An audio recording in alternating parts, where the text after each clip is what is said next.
Hello and welcome to the Magic Mirror podcast. I'm your host as usual, Khan the Trinket Mage, and with me is my co-host, 33 Elk. Hello. Additionally, we have our other co-host, Salubrious Snail. Hello. Guys, I'm kind of bummed out today. I am too. Why are you bummed Nobody out? listened to the last episode. I thought it was a banger podcast episode, and just nobody cared about it. People just hate custom cards, I guess. Lesson learned, that's fine. See, I should have predicted this because I have friends who will mention like r/custom magic. I don't even remember what the subreddit is. And I like always halfway tune it out because I don't really care that much. So I guess I should expect that people would treat my custom cards the same way. I know, but the difference is that those are bad custom cards and my custom cards were good. I don't know about you That's two. true, But that's true. Mine were at least good. Two of my three I thought were really good. Yeah, I was going to say, I had like two good ones. Yeah, well, that sucked. I guess we're not doing that again. Today's episode will be very different. We're not going to talk about custom cards. We're going to talk about the commander ban, unban changes, updates, and where we think about that in terms of stability in the commander format, and then get to a couple of questions depending on how much arguing we do. Before we get into all of that, I want to tell you about today's sponsor, Laughing Dragon. And they want to tell you about LDXP Tacoma, which is Command Fest Tacoma. This event is from March 27th to the 29th, and it is jam-packed with events. Modern 10K, Modern 5K, plus the MXP Championship where the winner goes to the Pro Tour, which is pretty crazy. There's going to be CEDH events there as well, and they always do like fun sealed events too. I don't know if either of you have played at one of Laughing Dragon's Secret Lair sealed events, but they're really fun. Oh, I haven't. I would want to do that. That sounds like fun. It's so funny. You get 4 packs of like a regular standard set and then 2 Secret Lairs. And then you play sealed with that. And man, it is so funny when I watch my opponents go, Command Tower, Soul Ring. And I'm like, no. Command Tower doesn't tap for mana in this format, buddy. Oof, that'll get people. But yeah, I did it at a couple other Laughing Dragon events. They're really fun, and they're honestly like pretty good value events, depending on the Secret Lair you get. It's a lot of fun. Anyway, if you want to get in on all of that, plus they have other events, you know, Warhammer, Flesh and Blood, Riftbound, tons of cool stuff there. Click the link below to check it out. Hopefully, we'll see you there because we will be there. Yeah, I had a bunch of fun playing with a bunch of fans and stuff from when I was there last time. So it was good fun. I love playing a whole bunch of Commander at these and just getting to meet a bunch of people. Yeah, that's always my goal, is to get as much Commander in as I can. All right, moving on to our main topic. Now we have something a little fun here. Before the actual BNR update, we all put predictions in our little Discord group chat here, and we haven't seen our predictions yet, each other's. So I'm going to reveal the predictions and then we'll talk about the actual changes. I'm clicking the reveal. Okay, yeah. So Elk said Rhystic Study banned, hybrid mana, I assume you mean hybrid mana restriction is gone, right? Unban Primeval Titan and Biorhythm. Interesting. Yeah, that's 1 for 4. Yeah. 25% is a very good grade, especially for someone who's really crossfaded while they were typing that. I think I literally just got back from a party and I was like, hey guys, I have a great idea for the upcoming podcast. And then I just made my prediction. Yeah, I'm happy that I got the Biorhythm right. I really wanted Biorhythm to come back, and it was especially because of Pre-Modern. Pre-Modern really turned me on to Biorhythm. It's run in the Elves decks, and it's pretty funny. Oh, that's funny. I didn't even... I like that. Alex predicted nothing got banned. Yeah. Game Changer. Unban, Upheaval, and Biorhythm, and then off the Game Changer list for Braids and Force of Will. Okay. You got the... So I was also 1 for 4. No, you were 2 for 4. There were no bans. Nothing is something. Oh, yeah, I got it. And then I predicted a lot of changes, which made me very wrong. I said hybrid mana unrestricted, Rhystic banned, Biorhythm unbanned and made Game Changer, Sundering Titan and Upheaval unbanned, put in bracket 4 jail, which we'll talk about more. And then I predicted Panoptic Mirror is no longer a Game Changer. A fellow Upheaval predictor. I thought it sounded like fun, at least, because, it automatically goes into bracket 4 by default, and it might do something funny to CEDH, so I think it would be funny to do, but yeah, I kind of like that one. I think we'll go through the changes and we'll talk more about it. I'm going to start with the Biorhythm unban. I'm just going to go from the banning article we'll talk about that one. And we then, all guessed Biorhythm unban. we did. We did, yeah. Yeah, maybe we knew. I mean, that just makes sense. Like it's like one of those big like game warping sorceries and like what's the difference between it and Crater Hoof Behemoth? Like, honest to God, like you don't need it as wide as of a board, but it's like a giant mana play. This is funnier than Crater Hoof, because here's the thing about Crater Hoof is if I play Crater Hoof on a big board, swing out and you fog, then it's like, okay, I still have my big board. That's it. The game hasn't really changed. If I Biorhythm, try to swing out, and you fog, I'm at like 5 life. Like, who knows what's going to happen? Like, I could get lightning bolted. And like, it's there's something crazy could happen there. I think it actually sets up for more fun and exciting plays as an 8-mana finisher in green, something more unpredictable compared to Crater Hoof now. And I think that's a good reason to unban something. Yeah, I think also for me, what I like about Biorhythm more than Hoof is like, there's all these people who are like, oh, but you can Wrath of God into Biorhythm, or like, you know, and like do some like weird, like indestructible creature thing. And I'm like, if you have that much mana, I want this game to be done with anyway. Like, get me out of here. Yeah, I mean, like, you can Cyclonic Rift into Biorhythm, but you also could have Secure the Wasted into Crater Hoof. Like, I don't know. It's, you know, when we're talking at 7-8 plus mana, you can kind of win with a lot of cards. Yeah. What, I think Coalition Victory is another good comparison point for this. Like, that is it's 8 mana, right? That's an 8 mana card that, you know, under certain circumstances will win you the game immediately. The circumstances aren't that hard to hit, but you have to hit those circumstances and play an 8 mana sorcery. And usually if you tutor forward, it's going to be pretty visible, you know, if it was with any sort of reveal tutor. So like, it's just, you know, it's not that big a deal compared to most things in EDH. You know, if you think about it as a combo card, it's not that overwhelmingly brutal. And I think also it is much more forgivable than even Sway of the Stars or Worldfire, just in the sense that like it is almost certainly going to end the game very, very quickly. Whereas those cards, you'll have like a weird scrabbly period where it feels like everything was kind of set back to square one. You know, with Biorhythm, the game's going to end very fast, typically. Yeah, agreed. Okay, the next unban was Lutri the Spell Chaser, and then they've created a new ban list called the Banned as a Companion list. Lutri is the only card on there, and probably the only card to ever be there. Yeah, there's no reason for anything else to ever be on there. It's very, very generous to be calling it a list. It's a band is companion asterisk, right? Like it's not a list, so to speak. And I think just because it isn't a list makes this a lot more forgivable. To be fair, they do call it a list in this article. They're called a list because they're future proofing, but also like, come on, there's no shot, right? Maybe Modern Horizon 6. Yeah, Lutri is fine, right? I don't know, Garuda, that shit's fucked up, yo. See, okay.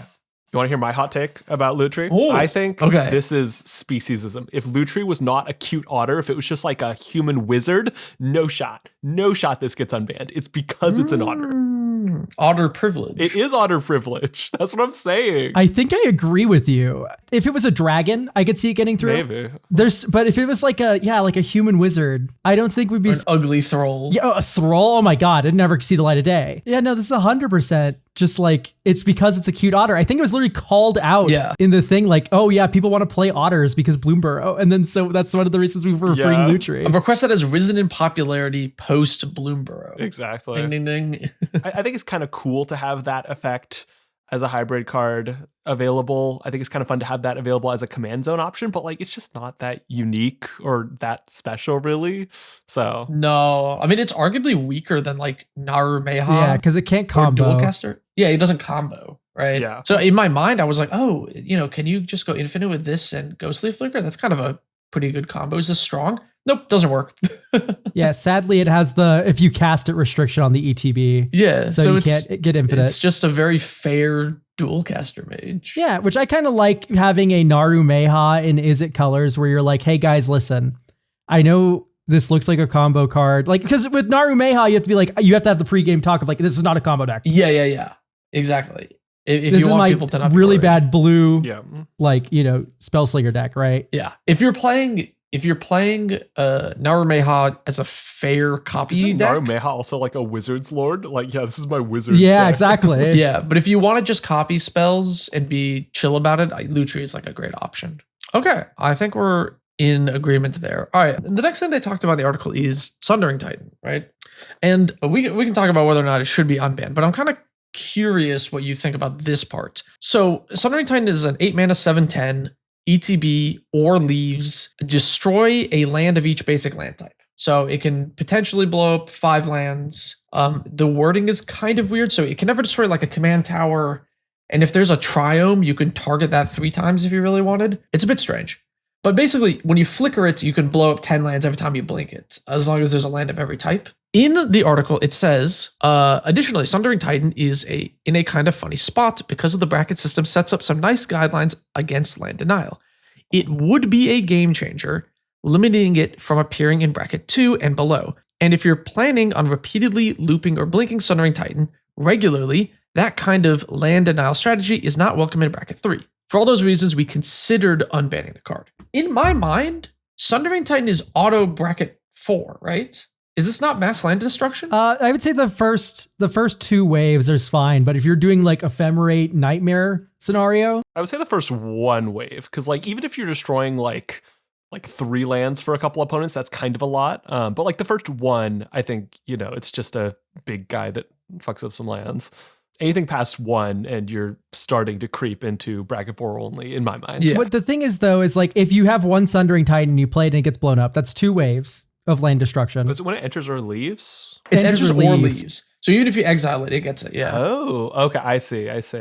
Sure. Yeah. Then. So for me, it's like 1 Sundering Titan. We're okay, I think. I'm like not freaking out about 10 lands? Yeah, but it's not 10 lands for 1 player unless they're 5 color. If you're a Simic deck, you get 4 lands blown up if you destroy their 7/10. So let's say there's a 3 color player and a 2 color player. It's 6 lands from 1 player, 4 lands from another player. Yeah, it is a little If I blow up scuffed, 6 lands from 1 person and I'm like, it's not mass land denial, I feel like they're going to be like, hold on, wait a minute. It is a little scuffed. Because here's the thing, is a Johnny Vengeant, which is a 4 mana planeswalker with a -7 ultimate that blows up all lands target player controls, counts as mass land denial. Does it really? If you put it in if you put it in like Moxfield or Architect or something, it'll say bracket 4, mass land denial, you have a Johnny Vengeance. Yeah, that's insane because that takes 5 turns to do. Unless you're like proliferating up the wazoo. You could doubling season it in theory. You could doubling season it doesn't even let you do it in one go because it's a -7, it starts with 3. So even with doubling season, you have to, I don't know. Yeah, you have to play it. At this point, like what are we doing? Yeah. Yeah, no, I think I agree then, yeah. I'm not a big fan of Sundering Titan. Yeah, I was like, should this just be bracket 4? I don't like. It should just be bracket 4, I think. And then also on top of that, like, I don't even know if I like it in bracket 4. It's just kind of annoying. It doesn't even close the game out, really. Like, here's the thing. In Tron, a 7/10 will kill you in Modern. And then it sets you back and gives you the time to kill your opponents. A 7/10 means a lot less in Commander. It doesn't mean nothing, but it means a lot less. So this is like, I mean, in my opinion, up there with just like Armageddoning everyone. Yeah, there are a few differences. Like, if you have a Blink engine set up, and you play Urborg and Yavi Maya, you can guarantee blow up stuff. Because the card has gotten weaker, with new cards that don't have the land types. Like the Verges are new duels that people can use, but they don't actually have land types. So Sundering Titan can't destroy those. I don't think this card is like particularly powerful. It's obviously not like CDH playable. I don't even think it's that crazy in bracket 4. But I would like to see cards that are just auto bracket 4 jail to be unbanned. You know what I'm saying? Just because like we can slim down the ban list. It would be fun to see as an experiment. And I think there's so much degenerate stuff you can already do in bracket 4 that I feel like the risk isn't that high unless something is like really screwing up CEDH, which I don't think there's really anything I can think of likely to be unbanned that would do that. Even Upheaval, I think, would be kind of funny to see, just out of curiosity. I don't think Upheaval even, like, Stacks is so bad in CDH that, like, any land destruction stuff isn't going to do Hasn't there been a little bit of a resurgence, like, with, like, Timna Dargo type lists? I thought I've seen some, like, somewhat Stacksy mid-range lists. A little bit. But the problem is Orcish Bowmasters has really put a hamper on. Yeah, no, that's fair. Orcish Bowmasters has definitely shut down green stacks really hard. Okay, that's kind of all I wanted to say about Sundering Titan. I don't know if you guys want to say anything else. I'm really ambivalent. I think it'd be kind of fun to see, but like that's only because I think the risk is so low. I don't necessarily think it would make anything better, but could be neat. Moving on, Iona is another card they were considering an unbanned for, but they didn't. Now, Iona, Shield of Emeria, when ETBs, you choose a color. Your opponents can't cast spells of the chosen color. If you're in a monocolor deck, this can be very backbreaking. Iona's my hottest take. I love Iona. I support Iona staying banned pretty firmly. I don't. I want this thing free. Maybe it's because I am a filthy 2-color deck player most of the time, but I just there are so many ways to cheat things out, and it is such a shutdown compared to a lot of other cards that I think it is. I am perfectly happy seeing it stay banned. Yeah, it's easy to cheat out for sure. I think it does create some interesting gameplay patterns that I enjoy. It does create some frustrating ones too. I see you writing your comment. Stop, listen. I think it does create some frustrating gameplay patterns if you have like a real jerk around that just like, I want to shut you off completely, even though you're not doing anything. To me though, I look at an O'Hare Ashenil player and I see a player that is not free from sin. If you're playing Torbrand, Urza can even worm its way out of this because you're mostly colorless too. Like for me, it's like I see all these monocolored decks that are just as evil, if not more evil than a 5-color deck or a 3-color deck. And if the monocolored decks are really that fine, really that okay, really that hated on, then why would I ever name them with Iona? Why wouldn't I name the 3-color player who's actually the real threat according to this, thought process, right? Because you can hit 2 birds, 1 stone. It's less effective. If you, let's say you have a 3-color player where their Mardu, red is their off color, and then you also have a mono red player. You name red, it doesn't affect the Mardu player that much. Well, it stops them from casting their commander. It's still strong against them, right? Because it does some things, but it might not do a lot at all. So yes. I don't like kind of the asymmetry of it. I don't like how it affects less colored decks more than more colored decks. I think we shouldn't necessarily be encouraging people to run decks with more colors in them. I think Gristlebrand should also stay banned. I guess we can move, get onto that at some point. But I think these are just examples of cheatable bombs that are beyond the pale to me personally. Here's the thing. I agree with Gristlebrand entirely. But with Iona, what I like about the card so much is against a multicolored opponent, like that Mardu player example where like I have a red player and then I name red. Like, I don't know. I feel like if the Mardu player's main color was white, I'd probably name white if they were the real threat. But if the red player is the real threat, then I'm going to name red. And sometimes you just get Goblin Bombardment anyway. Like, I don't know. It's just like... But like how... You don't actually know what their main color is unless you know the deck list. So you're probably going to be like, okay, this person's on Izzet, this person's on Mardu, this person's on Mono Red. I'm going to name red to make it the most effective. That's like functionally how it plays most of the time. To be clear, I think I could see this being interesting in some circumstances. If you've got people... I think Gavin Verhey even said at the right tables, this could be really cool. And I think I would definitely agree. If you have people making decisions who are kind of really engaged and people who are kind of good at taking that well, it's just kind of fun bracket for politicking. But this could also go weird depending on the decisions of the Iona player. Yeah, like I said, Iona is definitely a card that is capable of being like used for griefing. I think too, though, it is also a card that enables a lot of fun play patterns. Like, I think what made me really fall in love with Iona is I have it in my 2-headed giant cube. And in 2-headed giant cube, this card is so much fun because you bring it back, you name one of the teammates' colors, and then the other teammate has to try and free them, right? So there's that interesting dynamic. But also in Commander, this can happen somewhat too with politicking or with, like, I'm sure the Mardu player doesn't really like having some of their red bombs turned off, even though the red player is totally shut off by it, right? Or even their commander, right? It shuts off your commander completely. I don't know, like there's interesting politicking and like stacks like stuff going on here that I really appreciate.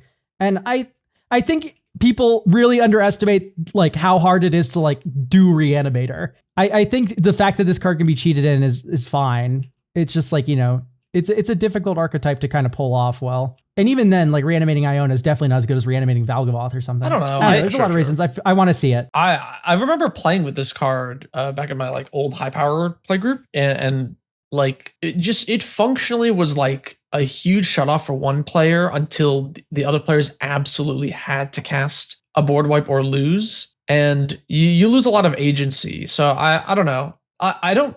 Like, if it got unbanned and became a game changer, I wouldn't be, like, mad or anything. I'm pretty ambivalent on the card. Like, I wasn't even super jazzed about it getting banned in the first place, but I don't find it to be particularly interesting.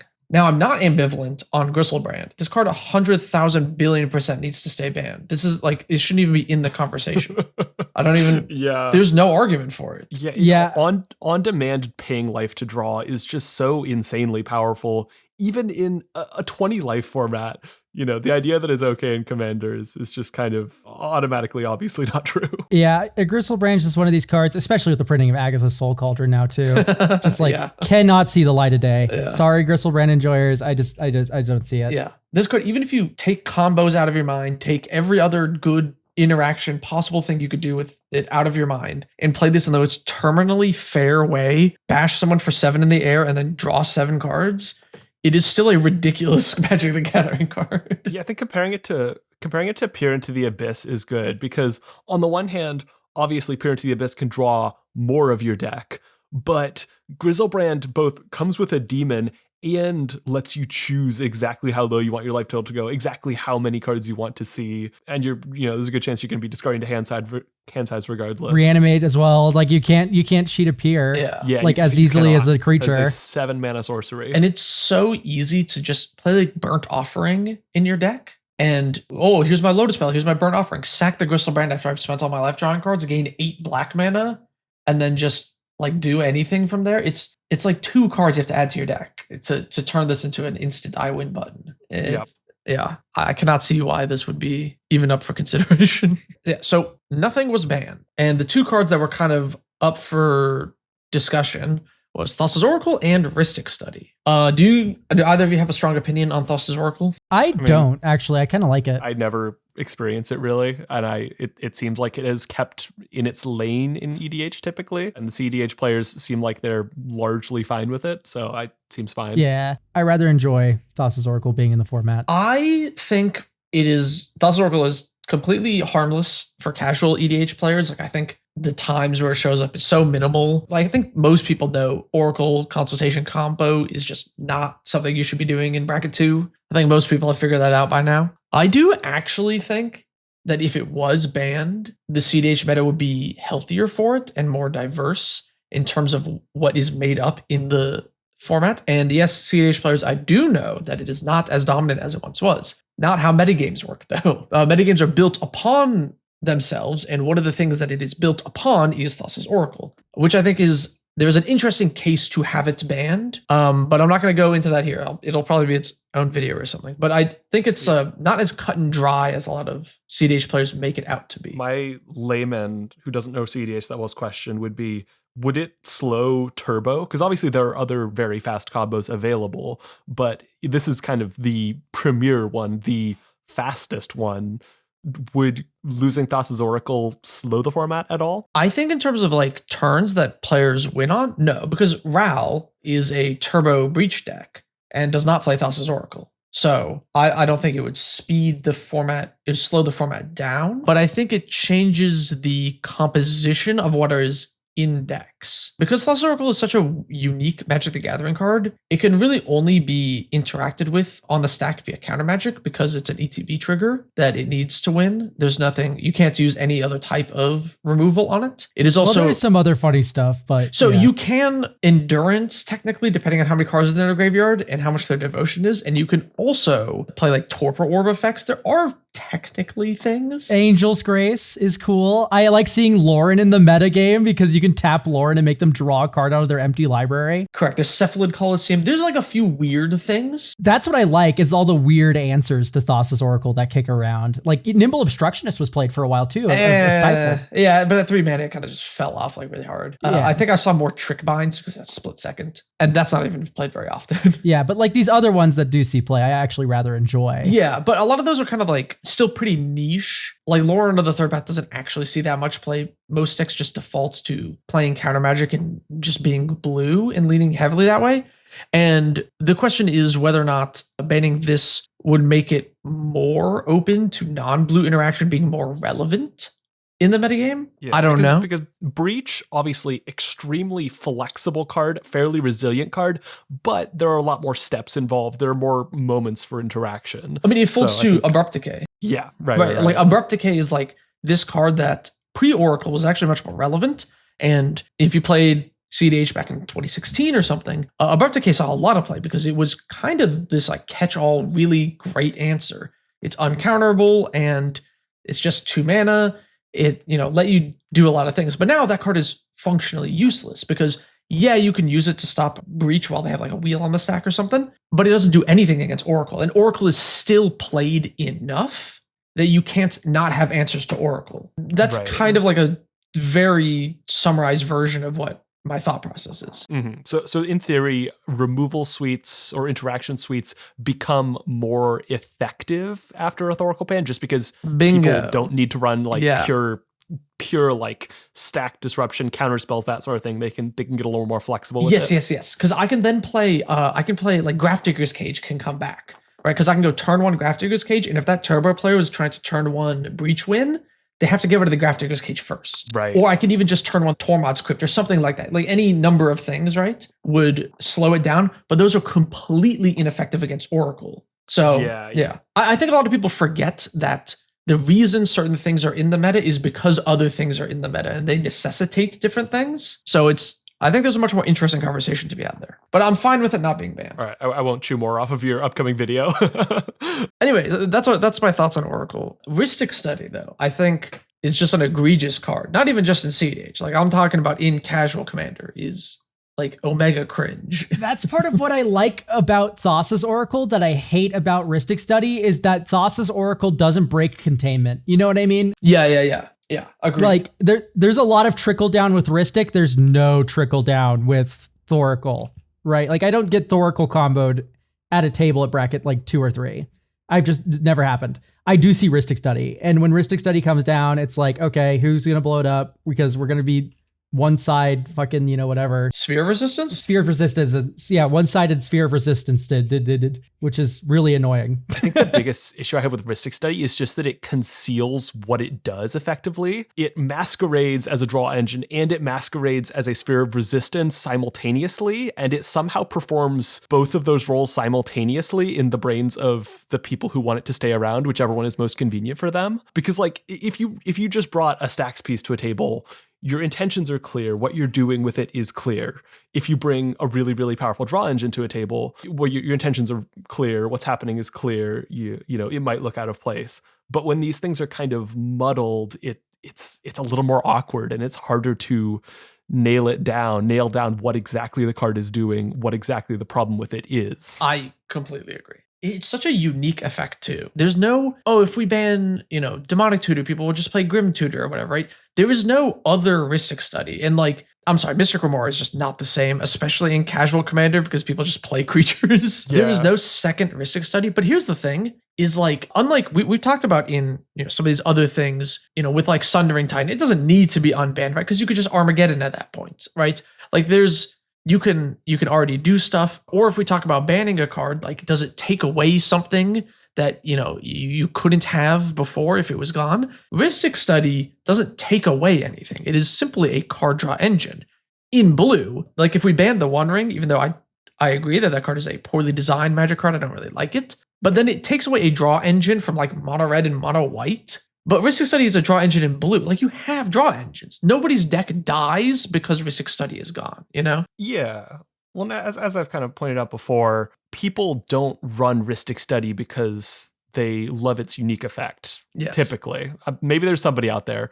They just love it because it's the most effective draw engine out there. And it has kind of all of these offshooting effects of playing it, but they play it because it's a really good draw engine. If it isn't there, they're going to put a different draw engine in their deck, and games are going to be healthier for it. I asked on socials, I posted, and I just said, if you play Rhystic Study in Casual EDH, why? Just because I wanted to, see what people think. And it's like a lot of people just, I have one and it's a good draw engine, or I want to draw cards. There's nobody who's like, oh man, there was this crazy moment because of Rhystic Study that was like super fun and exciting. I Rhysticed all over the place. And it's just like, it doesn't like, there's nothing crazy or special about the card other than it is the most efficient draw engine that is well beyond any other draw engine. So it's just not a balanced card. Yeah, it also just like shuts off like really funny like alternative engines. Like that slot could have gone to something that was more like synergistic for your deck, like a repurposing bay for an artifact deck or something, right? Mm-hmm. Like the fact that you're running Rhystic instead of one of these more interesting, engines, like it doesn't feel like Commander to me. You know what I mean? Like it feels like, why are you optimizing here at Casual with like the best card draw spell in the format versus the more silly card draw option. Yeah. It's exceptionally generic. I used to run it in every casual list, and then I've cut it from every casual list. And the reason was it was just so many games I was noticing where I just played the card and then I won the game. Literally just off the back of the card. I didn't have to cast another card draw spell for the rest of the game.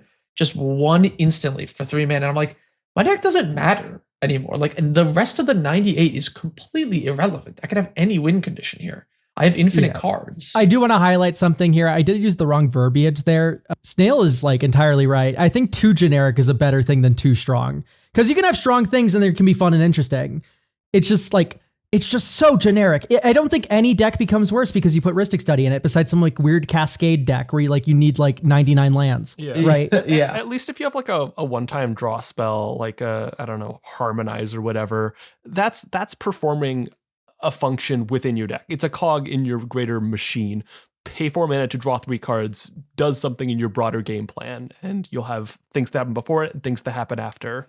Rhystic Study can just take over a game. It won't always, but it can. Yeah, and there's just no other card that really does it all in that capacity that much. I definitely did not expect it to be banned. Like, I mean, I made my video, even if I do think of myself as an extremely important voice, I made my video too late for it to have an impact on this. I think the decision was made before this, but even still, like it is kind of tricky to find a ban for this. And so I wasn't expecting one going into this announcement, and I'm not surprised it didn't get banned.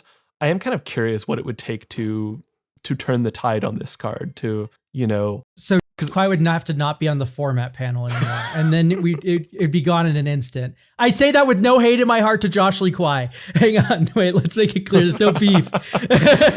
I'm not saying remove him from the panel. I'm just saying it's a joke.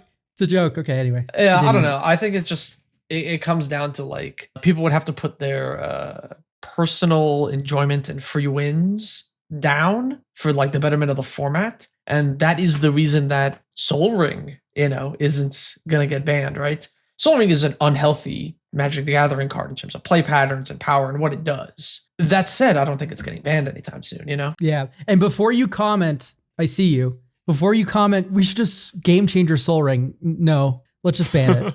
If we're going to do anything to Sol Ring, it's going to be ban it or not.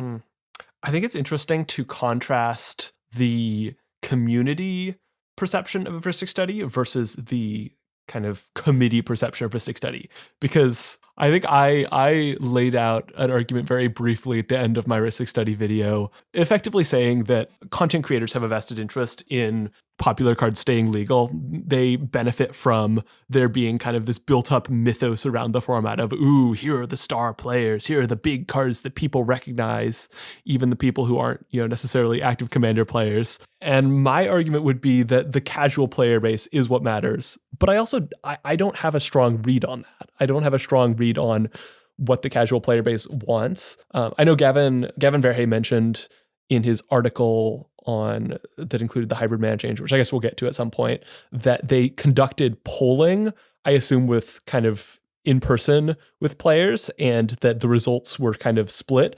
I would be curious to see what a Rhystic Study poll would be like. How do the casual players at the local game store feel about it overall? I've been thinking for a second here. Like, okay, first things first. Yeah, like overall, I think though the poll is going to favor people who own Rhystic Studies over people who don't. I wonder how much of this is like monetary. Like, I have the $40 card. I'm going to run it in my deck.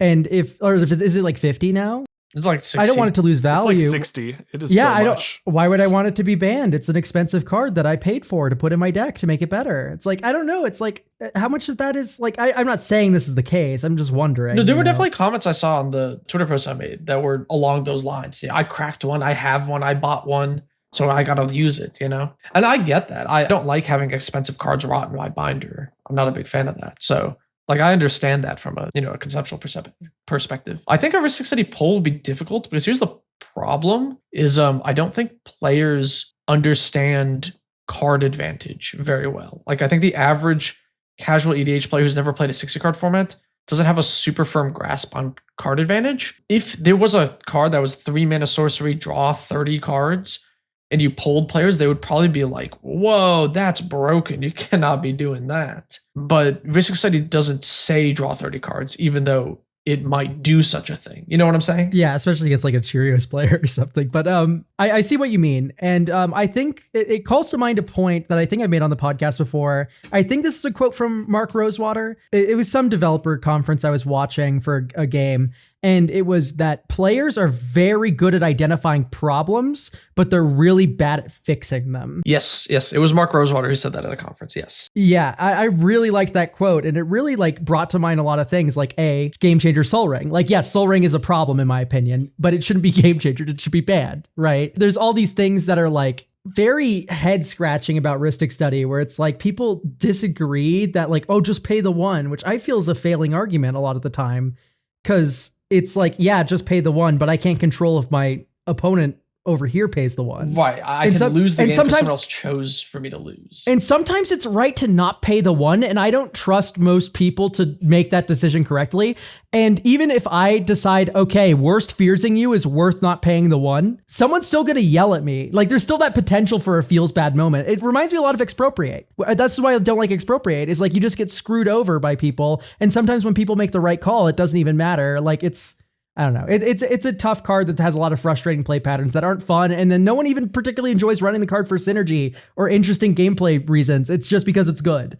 I don't know. It's tough. I don't like the generic. I don't like the frustrating play patterns it creates. This is why player sentiment is a really poor way to balance a game or think about it. Obviously, player sentiment is important and it is something that you should have front of mind. But like with the Gristlebrand example, yes, there are, if you ask all the Timmies, they're going to say, oh, Big Demon, I love it. But like, is Gristlebrand healthy for the format overall? I really don't think so. And, you know, sometimes as the developer, you have to think about the game in a broader scope than the individual random player who's playing casually does, and then go with that decision, you know, at times. Yeah. The chameleon status of Rhystic Study between draw engine and stack piece also makes it hard to nail down just because like you can't say unambiguously this is a draw engine period always because it isn't necessarily. You can't say it's unambiguously always a stacks piece because it isn't necessarily always. So it's much more complicated. I think if it was a card that was like 4 mana whenever an opponent casts a spell, draw a card, that's a lot easier to pinpoint down what exactly it does, what exact impact it has. Mm-hmm. Whereas Rhystic Study can kind of weasel its way around conversations and let its defenders, you know, run way off course with their arguments and kind of divert the heat away from the actual problems of the card. I agree. I kind of want to shift focus now away from Rhystic for a moment, although Rhystic is very fun to talk about. I really wanted to like shift lens over to, do you think the Commander Rules Committee is being a little too conservative with changes in the format? Like we didn't get the hybrid mana change today. We didn't get that many unbans, like compared to like, you know, or ungame changers or bans, right? Like, do you think they did too little? Real quick, let's just go over that. They did not change the hybrid mana rule. They added Farewell to the game changers list. They elected to not make any changes to the bracket system or any other changes to game changers. Yeah. Yeah. I mean, I ultimately didn't expect the hybrid mana change to happen. I did, to be honest. Me too. The outcry, you know, from the community, you know, even if it wasn't as negative as the hybrid mana change haters probably think it was still kind of a very divisive topic, much more so than I think Wizards of the Coast expected. You know, the feelings were high. The amount of disagreement with it was kind of very much mirroring the amount of people who were actually interested in it happening. So it was just like, it was a divisive thing, more divisive than I expected. Kind of makes sense that it didn't end up happening. Yeah, I'm surprised how much people cared. Like, I honestly did not think, like, I made my silly little quick video on it, and I didn't think that anybody was going to watch that because I didn't think anybody was going to care about the hybrid mana change. I thought it was kind of like a foregone conclusion, like who really gives a shit? And then like people are like, oh, are you going to make a follow-up about it or blah, blah, blah. I was like, no, I don't care about the change that much. Like it was enough to, you know, I'll make a quick video about it, but like, was it really that big of a deal? And I thought it was pretty crazy how divisive it was. I was super surprised. The divisiveness is not coming from nowhere. Hasbro sucks. And people don't trust them. And so just changing a rule about like a super old format like this rustles people a lot the wrong way. I generally think that the change is for the better. I like the change a lot. This is something I've been advocating for before they even suggested it. And I really want it to happen because there's a lot of cool cards that are just like locked in a certain color combo, and just making them monocolored or even two-colored is really interesting. Like Worm Harvest and Iara. Like, I don't know. There's a lot of interesting things you can do with it that I really like. And I like exploring these weird format like interactions. And it's not like we're removing restrictions entirely. I don't know. I've made my case about hybrid mana before. I really am just saddened by the whole like lack of trust, and it's the fact that it is unfounded. That also, is really sad too. Yeah, I don't want to get too bogged down in the actual hybrid mana debate because it doesn't matter now, right? Yeah, I suppose so. It could still happen in future, but it seems for now, yes, it is not happening. But yeah, going back to your original question, Elk, like, how do we feel about just the lack of changes? Like the fact that they didn't, because in my mind, I predicted like a decent amount of changes, and then I was also thinking they would make some adjustment to the bracket thing. And then from here go, all right, we're kind of locking it. We want to move this out of beta and like, solidify it a little bit more after like a big round of changes, but they just didn't. They kind of doubled down on how it is currently. Yeah. I have a really biased view on these things because, I only interact with like certain people who play the game similar to me. Like everyone does that with Commander, but everyone like that, like it feels like there's a large population rather that doesn't run Soul Ring in their decks. Why? They don't like it. There's a lot of people that don't run Rhystic Study or don't like Rhystic Study, and because they don't like it. And it feels like, yes, Commander right now is in a very good position. I really enjoy Commander as it is right now, but I feel like these just like little cracks just like irk me so bad about the format. The fact that, there's like these little things that aren't entirely perfect. I think there is room for improvement. And I think the RC is making kind of a mistake by not testing the waters with some more, aggressive sort of maneuvers like that. I understand where Gavin Verhey is coming from, where the committee is coming from in saying that things are moving too fast. I think in a sense that is true. And that was the thesis of my hybrid mana video. It wasn't even a hybrid mana video, really. That was the thesis of that, which was that clickbait. No, I liked it though. Sorry. I to be clear, that wasn't a jab. I think things are moving too fast in the sense that we are seeing a transition from all in universe sets to all universes beyond sets, or, mostly universes beyond sets very, very, very quickly. And I think that is where the change frustration is coming from. I think, the fact that the hybrid mana thing was being proposed amidst the third universes beyond set in a year, including kind of the Spider-Man set that was poorly received. Had a lot of hybrid cards in it too. Yeah, I think that is the change that people are frustrated about. But that is not a change that the Commander Committee has any control over whatsoever. And so I feel like them pointing to, oh, there's too much change, so we're going to suggest less changes to Commander. I think that's them trying to have some control, and I think it probably feels good for them to have that control.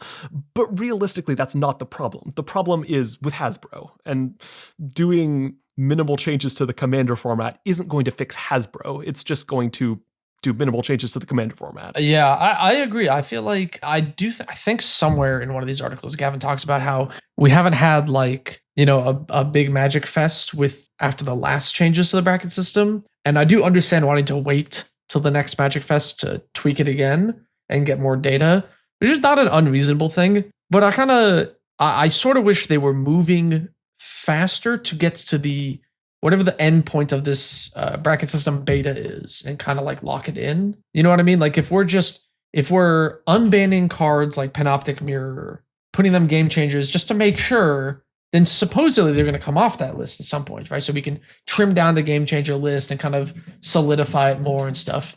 But the longer that you wait on doing that, then the more smaller changes you have to make over time. And I think getting to that end point where you're like, yeah, the list is like probably not going to change in the next couple of years is like where you want to be. Yeah. I guess if I'm to kind of say something kinder toward this choice to make fewer changes, I think it is reasonable to try and preserve the spirit of Commander as this very kind of slow evolving community format. I think it is a format that tends to evolve and thrive on word of mouth. We see lots of kind of pockets of the player base who just aren't constantly exposed to the ongoing changes and might not learn about a change that happens until, somebody at one of their tables a couple months later goes, hey, you can't be playing that card. So I definitely, in a lot of ways, I do get the idea of wanting to keep things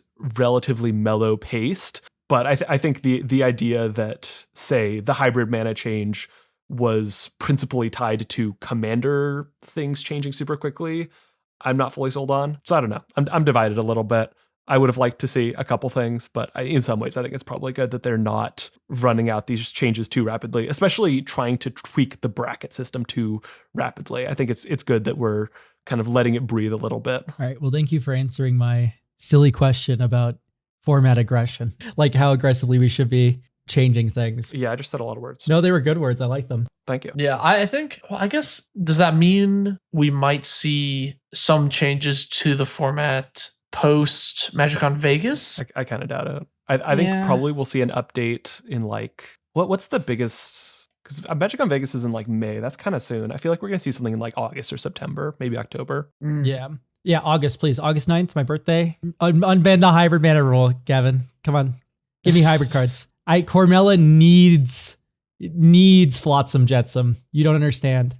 All right. As a final note, we should, you know what? It's fitting that Farewell is the final thing we talk about. Farewell has been moved to game changer status. I feel like we were all in agreement on that, right? Like when we talked about this previously on the podcast, didn't we all say that Farewell should be a game changer? Yeah, I think so. Yeah, I said so. And in fact, I had a whole video about it called The Most Miserable Card in Commander. And of course, hyperbole, content creator hyperbole. But the most miserable card is Rhystic Study. It actually, here, I'm going to post a picture in the chat. It actually got a little uptick in view. I got 2,000 views on the video in the last couple days because it got game changered. I laid out all my points there, mostly that it's not very interactive except for white, which runs Farewell, and blue. I don't like that it snubs other board wipes for its spot, especially more synergistic ones that are asymmetrical that close the game. There's a lot of reasons to not like Farewell, and I think that those points are my major ones that make it more of a bracket 3 card. And by the way, this is coming from someone who only plays bracket 3. I don't play bracket 2 at all. So I'm going to bat for the bracket 2 players that this change will affect, and I am still in Farewell hell. It's fine. I build my decks around Farewell. Yeah, I think I am a fan of board wipes that are less complete. I love destroy all tapped, destroy all untapped creatures.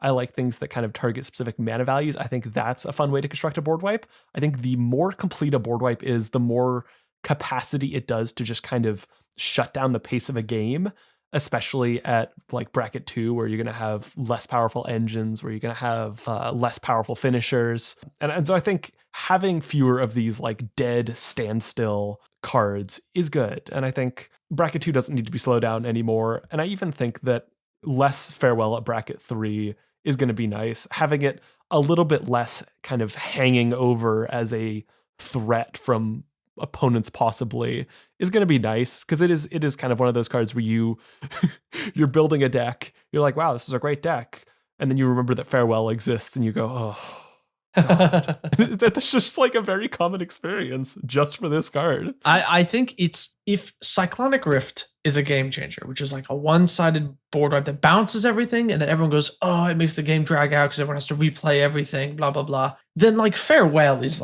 in the same category. If Cyclonic Rift can be considered a card that drags out games, Farewell does that even more, because you don't just replay the stuff and then attack the next turn. Your stuff is gone. Everything's gone. Yeah. And then, of course, if you play an enchantment deck or an artifact deck and you turn this into a one-sided exile everything board wipe, I played this in my mono white enchantment deck, and good lord was it busted to just be okay, all creatures and artifacts and graveyards are gone. I get to keep my huge suite of enchantments and just completely be in the lead. Power-wise, it is very strong too.